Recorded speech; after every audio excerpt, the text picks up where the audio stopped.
Assalamualaikum. Salam jumpa. Sebaiknya subscribe terlebih dahulu dan nyalakan notifikasinya dengan menekan tombol lonceng agar selalu mendapat update terbaru. Jika sudah, mari kita lanjutkan. Bab 472. Bukan apa-apa bagiku. Kamu bahkan tidak menerima uang yang diberikan padamu. Mata Viola memancarkan sedikit keanehan setelah mendengar kata-kata Morgan, dan ekspresi wajahnya juga sangat terkejut. Dia pikir jika orang seperti Morgan bisa mendapatkan 400 juta secara cuma-cuma, tentu akan merasa sangat senang. Bagaimana mungkin Morgan tidak menginginkan uang itu? Atau kamu berbohong padaku? Viola bertanya pada Morgan dengan mata terbelalak. Kenapa aku harus berbohong padamu? Uang 400 juta itu bukan apa-apa bagiku, jawab Morgan dengan nada sangat tenang. Ketika Viola mendengar bahwa Morgan tidak menerima uang yang diberikan Weni kepadanya, kesan Viola tentang Morgan menjadi lebih baik. Akan tetapi ketika ia mendengar Morgan mengatakan bahwa uang sebesar 400 juta itu tidak ada apa-apanya, kesan Morgan di benaknya menjadi lebih buruk lagi. Bagaimana kamu bisa membual seperti ini? Percaya diri sekali kamu, sampai-sampai kamu bisa mengatakan bahwa uang 400 juta tidak ada apa-apanya buat kamu. Kamu bilang kamu akan membeli villa untuk ibumu di Royal Garden Villa sebelumnya, dan sekarang kamu mengatakan 400 juta tidak ada apa-apanya untukmu. Apa kamu pikir aku tidak tahu situasimu?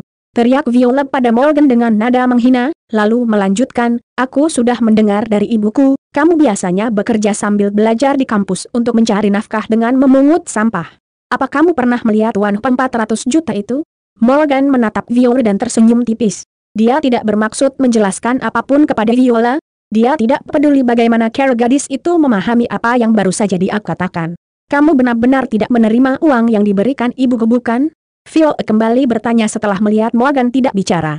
Tidak, aku sudah mengembalikan kartu bank ke tas Tante Weni. Jika kamu tidak percaya, kamu bisa pergi dan melihat sendiri, kata Morgan enteng. Viola ragu-ragu sejenak. Dia merasa Morgan sepertinya tidak sedang berbohong saat ini, jadi dia menatap Morgan dan berkata, oke, karena kamu ternyata tidak menerima uang itu, jadi lupakan saja. Aku sudah membuat janji dengan temanku untuk pergi belanja nanti. Kamu pulang saja sendiri. Viola sama sekali tidak ingin pergi dengan Morgan. Oke, balas Morgan seraya menatap Viola, lalu mengangguk kecil, berbalik, dan berjalan. Viola menatap punggung Morgan dengan ekspresi wajah yang sangat terkejut.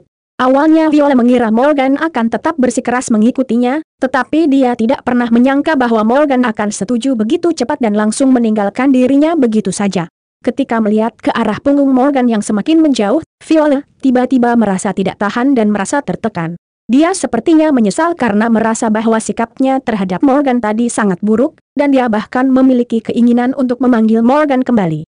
Namun Viola tiba-tiba kembali teringat akan kesenjangan antara dirinya dan Morgan, dan omong kosong yang baru saja dilontarkan Morgan, jadi akhirnya dia menahan dorongan seperti itu. Viola, ada kesenjangan besar antara kamu dan Morgan. Kalian berdua sama sekali bukan mengasihani orang seperti itu, batin Viola mendesah pelan di dalam hatinya, lalu pergi sendiri. 3 jam kemudian, Viola membeli beberapa kebutuhan sehari-hari untuk memulai kuliahnya, dan kemudian kembali ke villa. Ketika Weni melihat bahwa Viola kembali sendirian, dia sedikit bingung dan bertanya kepada Viola, Viola, kenapa Morgan tidak kembali bersamamu? Setelah kami selesai belanja, dia pulang sendiri. Viola menjawab dengan lemah.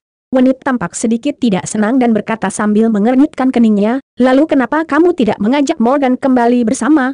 Padahal ibu ingin mengundang Morgan untuk makan malam bersama di sini. Viola tahu apa yang Weni pikirkan di dalam hatinya. Meskipun dia belum pernah mengatakan apa-apa sebelumnya, tetapi kali ini dia tampak sedikit kesal.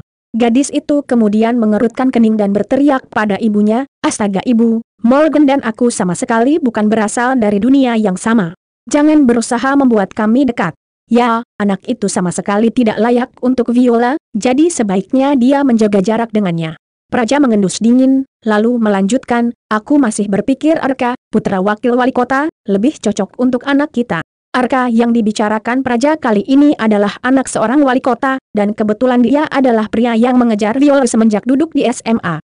Saat ini Praja sudah berada di posisi karir yang lebih tinggi dari sebelumnya. Jika dia ingin terus melangkah maju, dia tentu membutuhkan bantuan seseorang. Jika dia tidak memiliki relasi, mungkin akan sulit bagi Praja untuk bisa melangkah lebih jauh. Dia tahu bahwa Arka, putra Firkan, wali kota Semarang, telah mengejar Viola, Pak Jalal juga telah memberitahu Praja tentang hal itu beberapa kali, tetapi Praja tidak pernah mau ikut campur karena menurutnya hal itu adalah urusan pribadi Violet. Namun ketika Morgan datang kali ini, Praja kemudian menyadari bahwa jarak antara Morgan dan Arka terlalu besar, dan dia akhirnya memutuskan untuk membiarkan Violet dan Arka bersama. Weni ingin menjodohkan Morgan dan Viola, sedangkan Praja ingin menjodohkan Arka dan Violet. Jika pandangan dua orang suami istri tidak sama, tentu saja akan ada kontradiksi besar, dan kedua orang itu pun benar-benar bertengkar satu sama lain. Setelah mendengar pertengkaran orang tuanya, wajah Viola menjadi makin tidak senang. Gadis itu kemudian langsung kembali ke kamar tidur, lalu mengambil tas Weni dan membukanya untuk melihat kartu bank yang dikatakan Morgan tadi. Ketika Viola melihat bahwa Morgan benar-benar memasukkan kartu bank yang diberikan Weni kepadanya ke dalam tas, tatapan aneh melintas di matanya. Dia menghela napas pelan, dan berkata dalam hati, aku tidak menyangka bahwa Morgan benar-benar tidak menginginkan uang itu dan dia ternyata berkata dengan jujur. Di sebuah kompleks di Surabaya, 6 pria besar langsung menghadang 2 orang gadis yang telah melintas di gang kompleks. Kedua gadis itu berjongkok di tanah, tubuh mereka gemetar dengan ekspresi sangat ketakutan di wajah mereka berdua. Salah satu gadis menggunakan gaun merah, terlihat sangat cantik, memiliki tubuh yang sangat bagus, dan mengenakan pakaian modis, sementara gadis lainnya mungkin terlihat sedikit lebih buruk. Kedua gadis itu tidak lain adalah mantan pacar Morgan, Vivi, dan teman baiknya Jenny. Seorang pria kekar yang memimpin menatap Vivi dan bertanya sambil menyeringai, Vivi, kamu pasti tahu siapa kami, kan? Tak tahu, aku tahu, jawab Vivi gugup sambil memegangi kepalanya dan mengangguk pelan.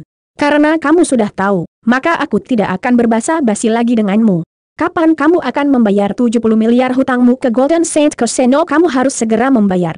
Bentak pria kekar itu dengan suara tajam yang menakutkan. Kakak, bisa kamu memberiku sedikit waktu lagi? Aku pasti akan memberikan uang itu, ucap Vivi dengan suara terbata-bata. Wajah cantiknya penuh dengan ketakutan. Apa? Minta waktu lagi?